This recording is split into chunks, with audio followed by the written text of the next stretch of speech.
that type and at that level, but we do, and they're there, and it's something I think therefore to be celebrated.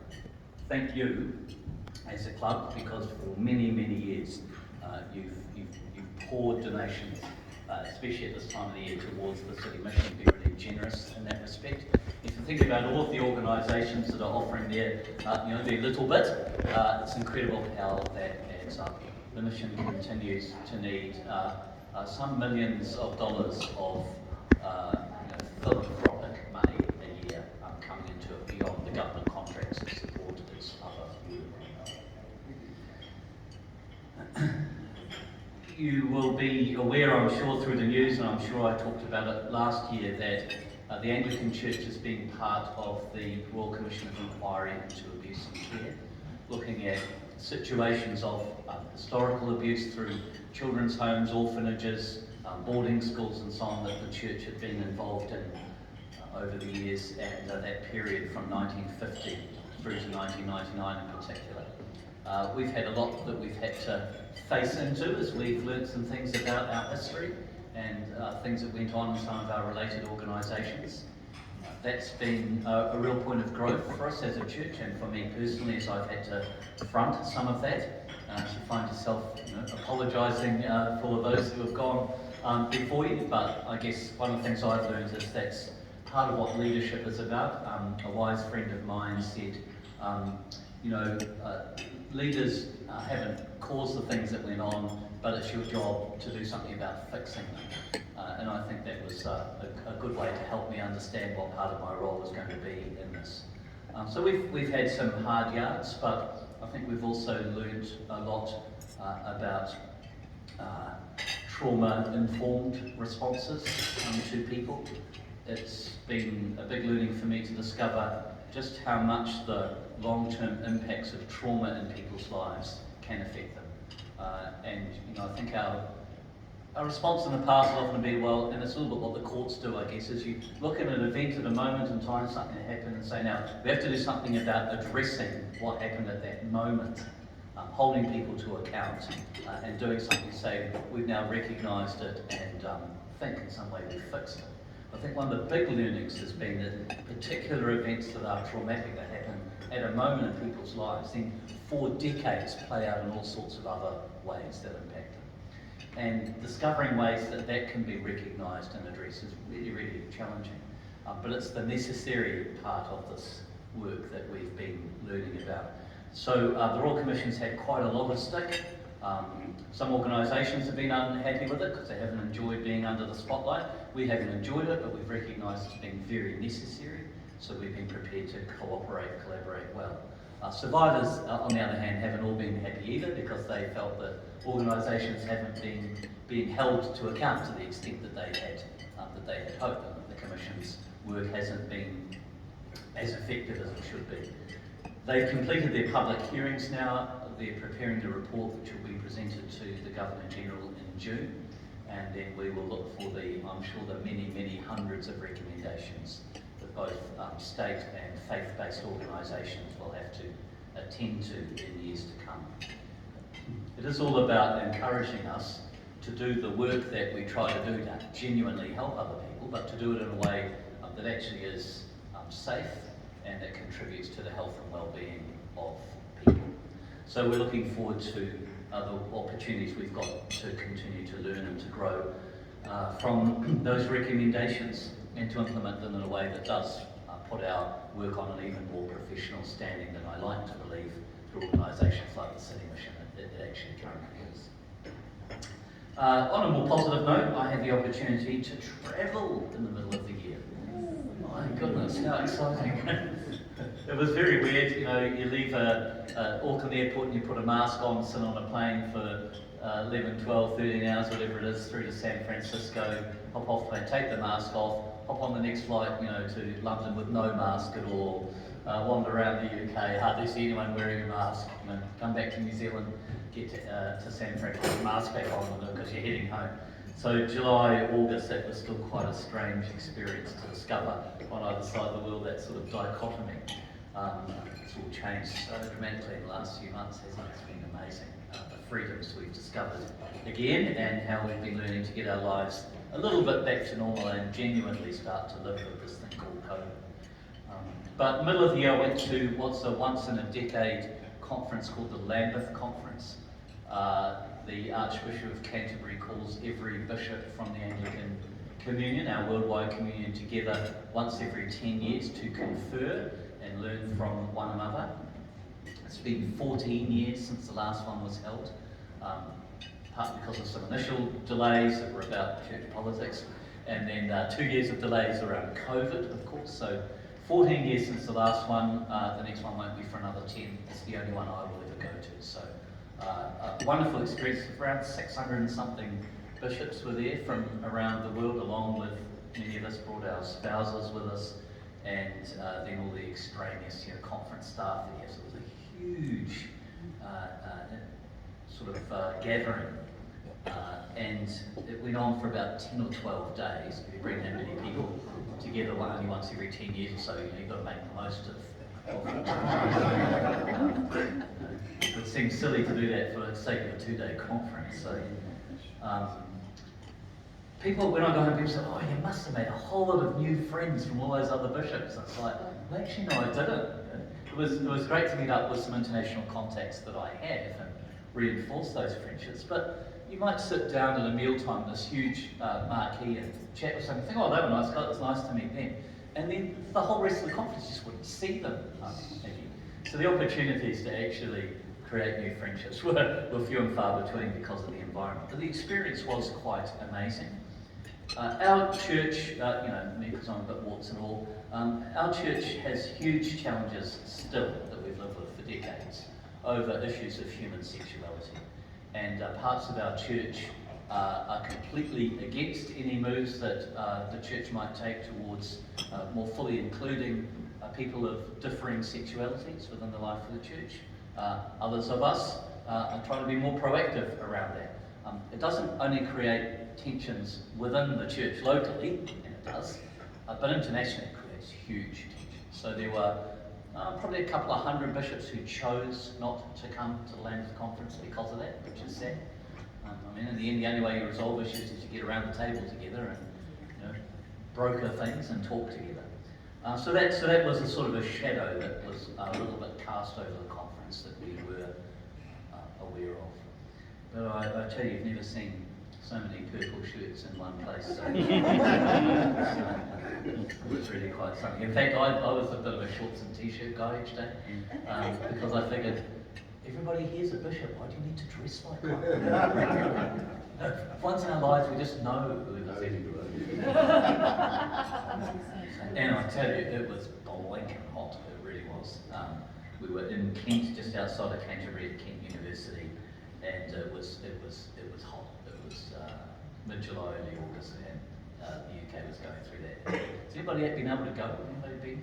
Yeah, a few of you have. That's it's so nice to be back travelling again, Nancy. I want to say a little bit about COVID recovery. We're not actually recovering. I think the Delta Omicron response that began last August, we had that little hiatus around Christmas, which I think meant we were able to do this last year, and then Omicron came along early February and we were away again. It effectively meant for us, from August till Easter, we were mostly restricted in what we could do in our life as the church. It was very difficult to gather people. Most of our activities were somewhat restricted. We just couldn't go about our work. Two things have happened as a result of that, with a bit of a flow on to a third. The first thing is, surprise, people are blinking tired. And I have to say myself, I'm just really running on empty these last few weeks of the year. It's really knocked us. And I'm very conscious of clergy in the parishes around the diocese who are feeling it very, very much indeed. The fatigue levels are quite significant. So I'm hoping our clergy manage to get themselves through Christmas and then actually do take a break. Not all of them are good at doing that. So I'm looking forward to mine. We'll get away for a good 3 weeks after Christmas, head down to the beach and mostly just chill, fence to paint and a garden to do, but a few things like that. But it'll be nice just to do something different in a different environment and relax. I think most of us are going to be needing that kind of time. So there's those fatigue issues, and one of the things that's also happened alongside everybody feeling very fatigued is that a lot of people just haven't come back. And I think that's a combination of, for older people maybe particularly, a concern about being in relatively enclosed spaces with other people, a rise of COVID cases again. So some of that's fear, and I don't mean that in a, just don't, they're just scared. But I mean, I think there's a genuine kind of anxiety about that. But the other thing is, for 8 months, people couldn't really come to church, and guess what happens? Let's get out of the habit of it.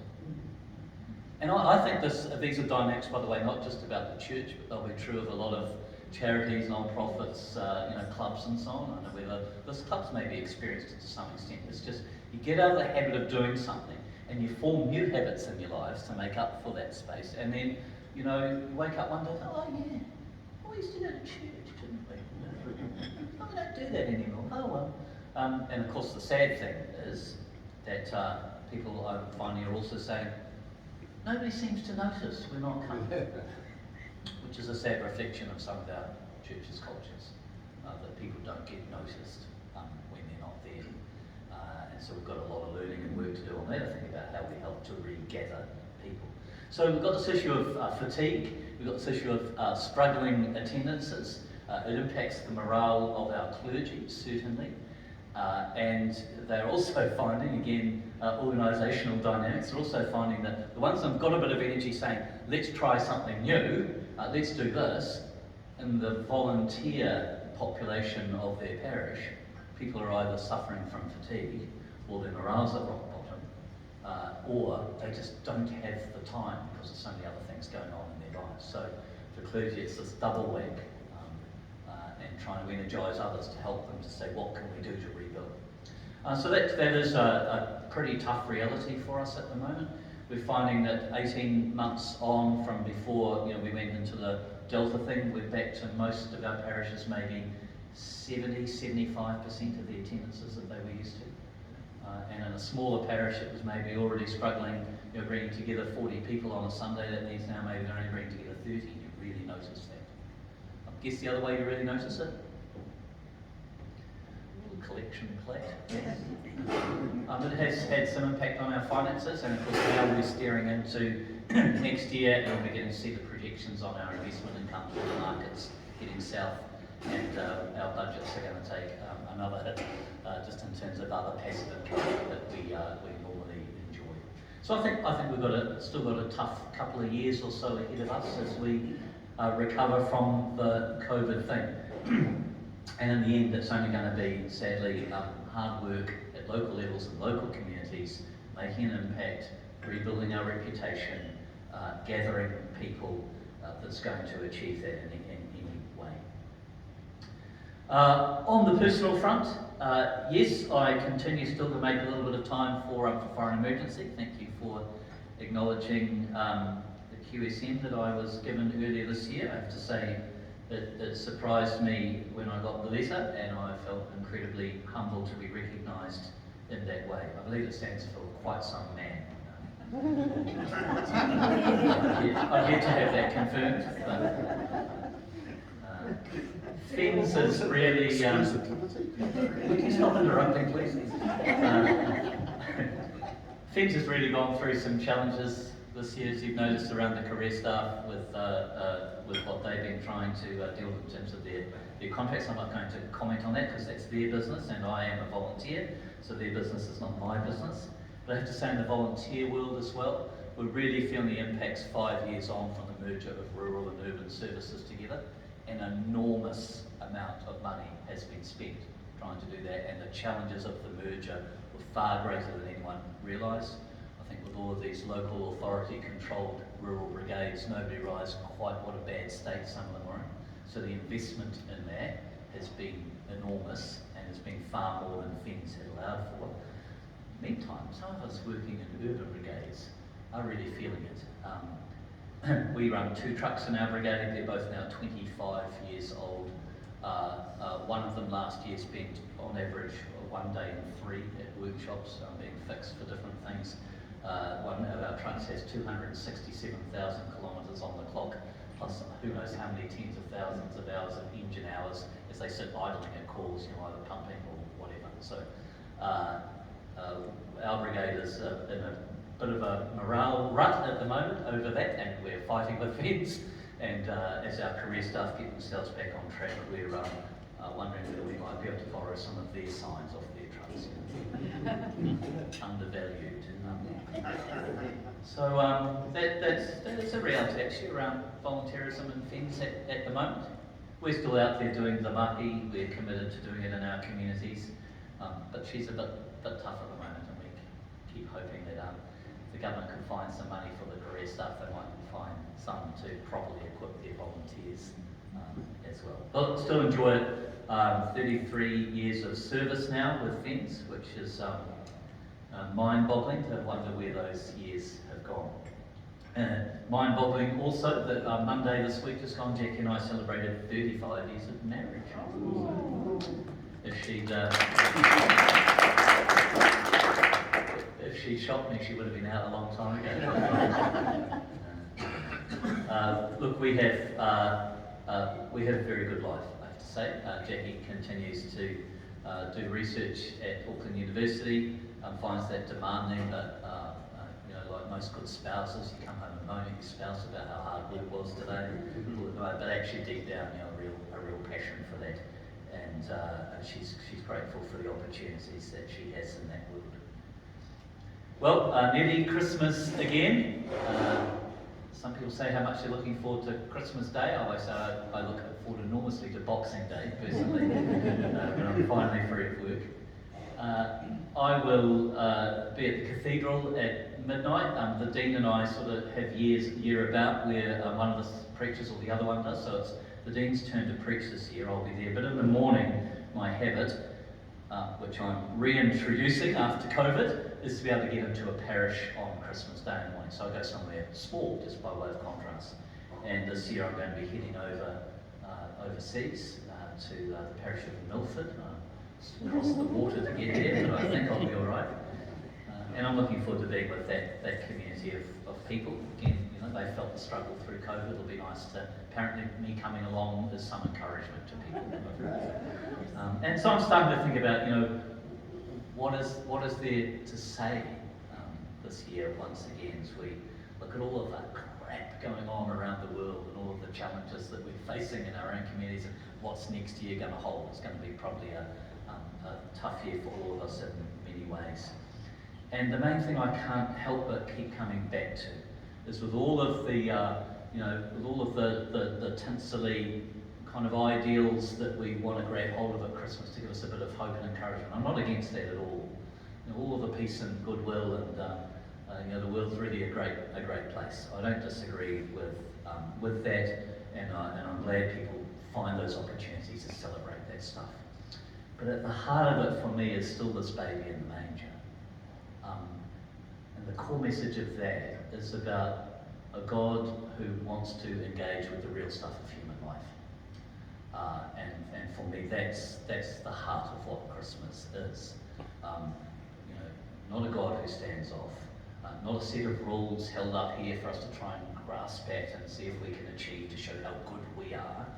But a God who recognises the struggles of human life, chooses to come amongst us and stay amongst us, and to give us the power and the strength and some of the hope and vision that we might need to make something of this thing called life, and to do our best to play our part in it and to make a difference in our world. I always like to think, and actually I know, that it's those sort of things, what motivates people to come together in Rotary and all sorts of other organisations in a similar way. Is this hope and the belief that together we can make a difference for good in our communities and in our world. For me, as a leader in the Christian church, the heart of that continues to stay with that baby in the manger who tells us about a desire to be amongst people and to make a difference for their good. So let's continue to hold that through all of the tough times, and I certainly want to pray and wish for you all happy blessed Christmas and a bloody good break to recover from.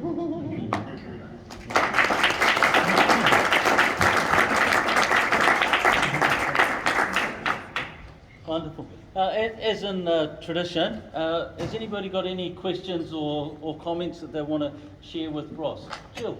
Ross, I'd like to, while I acknowledge that, the getting people back has been hard, I just want to give you some feedback that St George's has jumped in with, because, they're Across the road from part here, of our yeah. community. Yeah. We're very sort of closely linked with them. They've jumped back in at every opportunity to re-engage with our community and have continued right through COVID to support the spiritual needs of the people that live in Knox and support the staff a great deal. And I enjoy that great relationship with that parish, and we certainly, it almost feels as though we're kind of very closely linked, not just in history as well. And I think that your parish there has done a great job. Cool, I'll let Josh know that. Yes, Thank they've you. really, they've really cracked on with their work as well and restoring the church. Any other questions or comments? Just one of the things that you said, Ross, rang a bell in terms of people getting out of the habit, and we see that at work in terms of working from home, and I think it's created a huge problem in getting people back to work because they need that communication. They need to be working with the teams that they have, and it really is a problem.